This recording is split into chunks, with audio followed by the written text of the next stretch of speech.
I am indeed Anthony Kiedis from the Red Hot Chili Peppers, and this is CFOX. CFOX. Can't stop, addicted to the shindig. After all of these years of playing shows, you're going to be tonight at Rogers Arena here in Vancouver. Are there songs that you're going to perform tonight that still inspire you, or it still has that jam or that energy? Like you're going to hit it tonight, and it's just.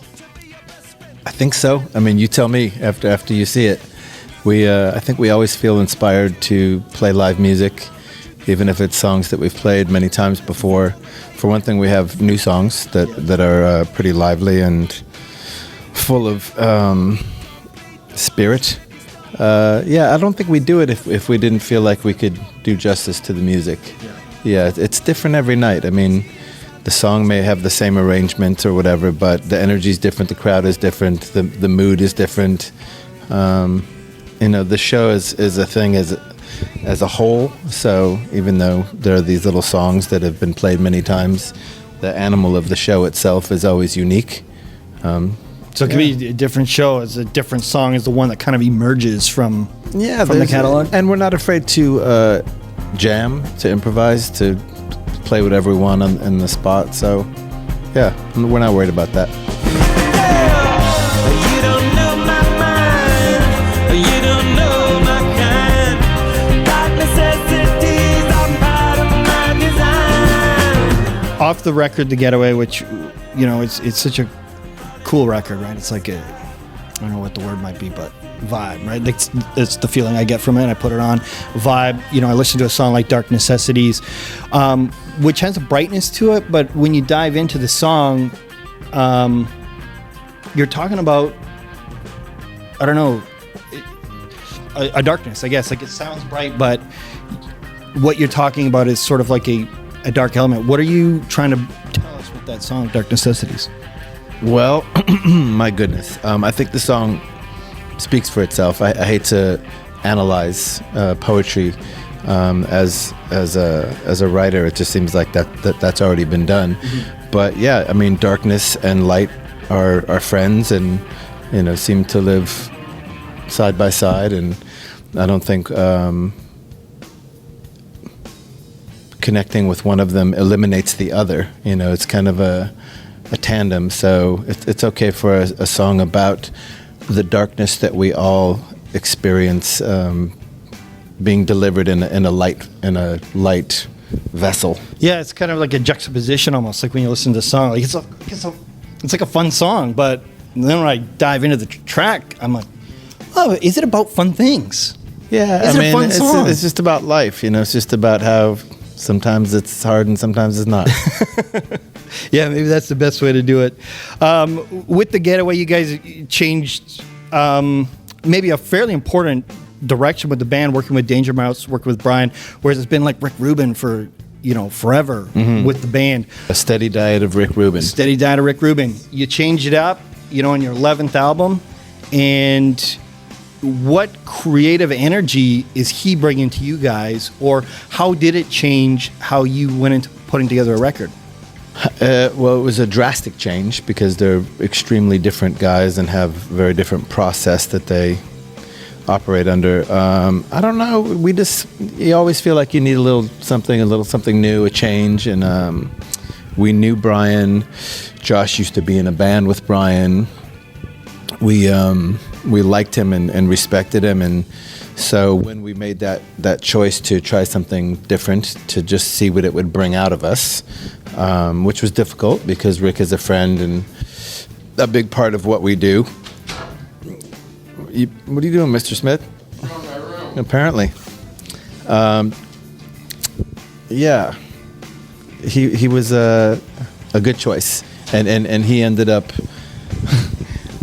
bringing things out of us that would not have otherwise happened, just because he's very pushy in the end. Yeah. Building the songs a little differently than you guys are used to, and pushing you guys maybe a little bit. Oh, he's pushy. He's pushy in a good way. Like, he knows what he likes. He knows what he thinks is good and what you're capable of, and he's not afraid to make that happen. We don't have a magic 8-ball to say like what is necessarily the future, but is it this sort of experiment that you go, yeah, we would do that again, or do you even go off board further now? You're like, wow, changing it up was great. The next Chili Peppers record, let's do something. I think further. I think it's good to work with the same guy again. To you've had your freshman experience, and I think I think we owe it to ourselves to start from the beginning with this guy and see what we can accomplish. Are you able to recall your guys' first tour to Vancouver? Is it like a time? Do you remember like coming to? I was trying to look up some information about this first show to Vancouver, and it's like I found a bunch of stuff from the '90s, but I'm like, Midnight Oil on the boat on our first trip. What, from here to Victoria? Yeah. No, were they on the boat? All guy from Midnight Oil. According to Flea, he says Midnight Oil was on the boat on our first tour. Yeah. Which I was all excited. so that was Hillel was in the band. No. Hillel was in the band. Okay, but I'm thinking it was a later trip. Well, he's asking me about the first trip. No, I got it wrong. The guy, the big giant Midnight Oil guy, came up to me and would express condolences about Hillel. Okay, no, Hillel was there when you met Louisa. Hillel was there. Yeah, we stayed in that house. Yes. Harpo's house.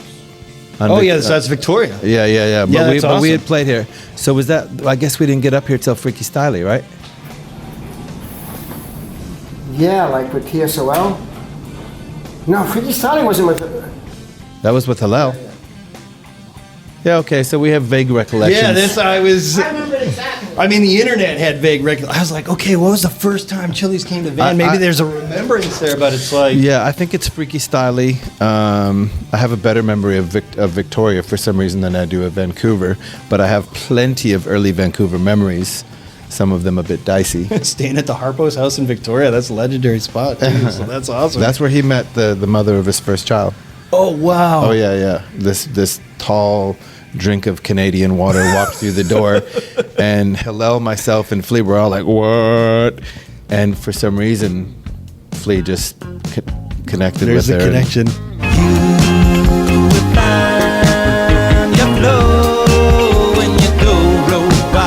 Was there ever a time with the Chili Peppers where you thought, okay, this is the end of the line? Like, Lots.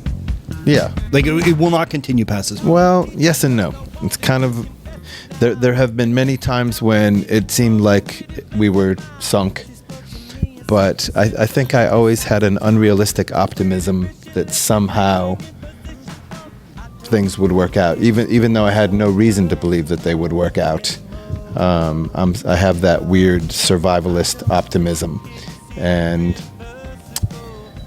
perhaps energetically that worked for us. But yeah, when Hillel died, there was definitely a moment where we're like, can we still do this? When John Frusciante quit the band, we maybe took a minute like, is this going to work again? And we actually tried a couple different guitar players before we found a new one, and it's not easy to do. But for whatever reason, the muses of the universe demanded that we carry on, and we're still here. There was a story I was checking out from you guys, doing another interview where they said, "Hey, when did you know you were going to make it?" And you were like, "Our first show." Well, we did make it at our first show. Yeah. And you were like, "Well, Red Hot Chili Peppers are a rock and roll band now for the rest of the time." Yeah. Even maybe the rehearsal for that show, I felt like, there was something in the chemistry. Dream of Californication. Dream of Californication. What what do you feel separated the Red Hot Chili Peppers from other bands from your time? That you guys marched on, but others played and left. I don't know if it's a separation thing. I mean, I think different bands have different, shelf lives. And it doesn't mean that we're better or worse than a band that didn't last as long. But, I mean, why would you want every band to last 30 years? You need new bands, and not every band is meant for that. It just happened to be our path. And since, we sort of became a family along the way, that's what we are. This is what we do now. And I don't ever wanna feel like I did that day. If we were best friends and I came to Los Angeles, where would you take me to show me your part of town? if we were best friends, Yeah, I'm like, you have hey. to be best friends. Sorry? I mean, It's been a while since I've considered myself a qualified Angelino guide, because these days I connect so much more with nature, which is kind of independent of the city itself. I moved out of the city center about 10 years ago, and have just been raising a boy out in the countryside, my son. So, I mean, if you really were my best friend, I'd probably take you to the ocean.